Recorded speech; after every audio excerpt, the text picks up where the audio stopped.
This is a Kenworth. It's a huge truck, big diesel engine. I had to install two radios.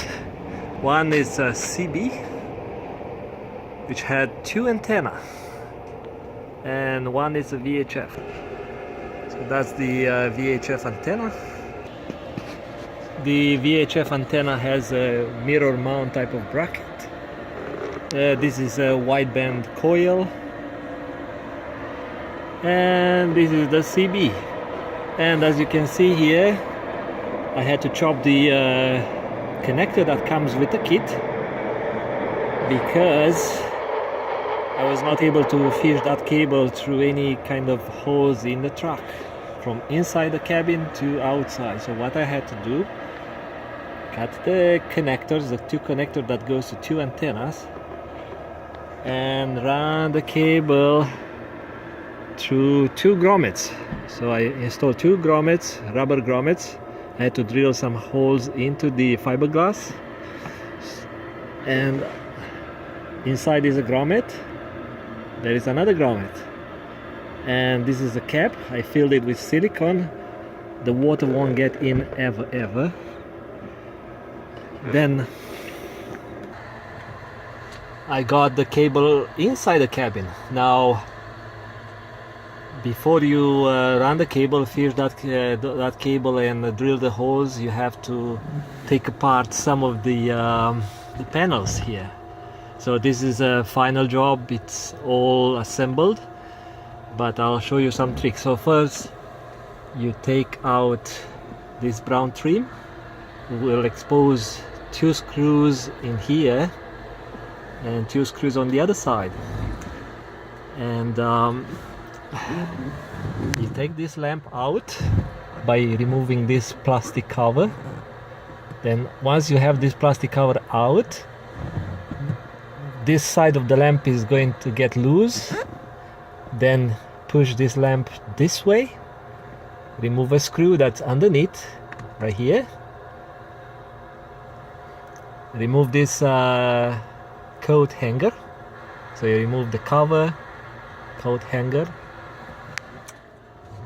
remove this door handle or whatever you want to call it, remove these covers, remove the two bolts from inside, take this one out, remove this door gasket. And this door gasket has a sort of a metal reinforcement inside, so watch for bending areas. So try not to bend this gasket. Then once you have the gasket removed, let's say up to here, okay, remove this panel out. You pull it this way, so take it out. Then remove this plastic cover that exposes three screws or three bolts. Remove these three bolts, remove the sun whatever I don't know how you call this thing, but you take it out. Those three screws, once they are out, this comes loose. Mark the screws or keep the screws in place with some tape. Mark the screws that you removed from here, because there are a couple of screws that are different length. Then pull this box out. Once you pull this box out, actually I was supposed to push this inside. I'll fix it later, but you remove this one, you will have 4 screws that hold the radio, the CB radio bracket. Okay, so here was just a hole. I had to put the radio later. Remove those, mark the screws because there are 2 different screws at the back, 2 screws at the front. Mark the screws, take this housing out. Then you can undo those 2 screws because it's going to help you to fish the other cable for the CB radio.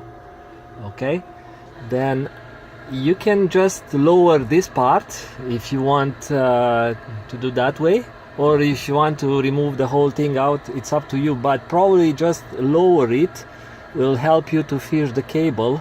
So once you have the cable into this area, grab the cable, run it and tie it along some other cable harnesses. So it's up to you if you want to take this one out. But why I had to take it out, because I had to drill some holes in the back of this little storage box. Why? Because I have to install the VHF radio here the way the customer wanted, like a tilted or pointing towards the driver, and I had to drill some hole at the back of the box, and you cannot access the back of the box unless you take this whole trim out. Yes, and this box, this storage box, is being held by 3 screws at the back. So you can take it out, drill whatever. If you want to put the radio just like that, without mounting the radio with a bracket and with screws and bolts, like usually I do, you can just put the radio in, but you have to take this frame that holds the storage box aligned with this trim. So you have to do some work, and it's easier if you take the whole trim out, but maybe you have better tricks. I can't argue on that. So you have the cable, the power cable that you can attach to the existing harness, and you have a permanent power, permanent 12 volts, and a switched 12 volts. You connect whichever the customer wants. So in this case I connected both radios to the switched 12 volts to accessory. Okay, so I had the power connected, the two cable wire, 2 coaxial wires that came from each antenna. One I fished it behind that panel, I attached with tie wraps to another harness, and the other cable to the right mirror came on this side. So everything is tied nicely.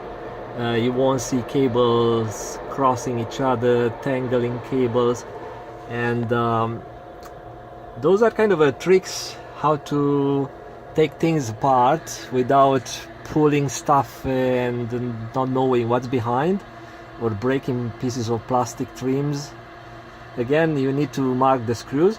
So right here, that's the cabin of a Kenworth. This is 2014, I guess, 2014, and the microphone for Cobra radio is there. This is just a fancy radio, but doesn't do anything special. And I'm going to attach the ham radio, the VHF radio, with a clip, which is a sticky type of clip. This is an ICOM high power radio, and you may have to disconnect the speaker if you want to remove this trim. You will have to disconnect the connector. Watch out, there is a clip that holds the connector into the lamp, so don't just pull. And I had to trim right here, or to cut a small opening, because I try to point the radio more towards the driver, but I'm limited. The space behind and the heatsink length did not allow me to do whatever I wanted. So I have a little bit of tilt, or aiming towards the driver, and also you can just put the radio in there for easier service. So why I do nuts and bolts, because people sometimes steal radios, but it's a bit difficult for you to remove the side screws when you want to do a service. You want to take the radio out, you have to put a special wrench and take the side screws out. Then it's a bit of a pain when you want to put the screws back. Here on this side it's okay.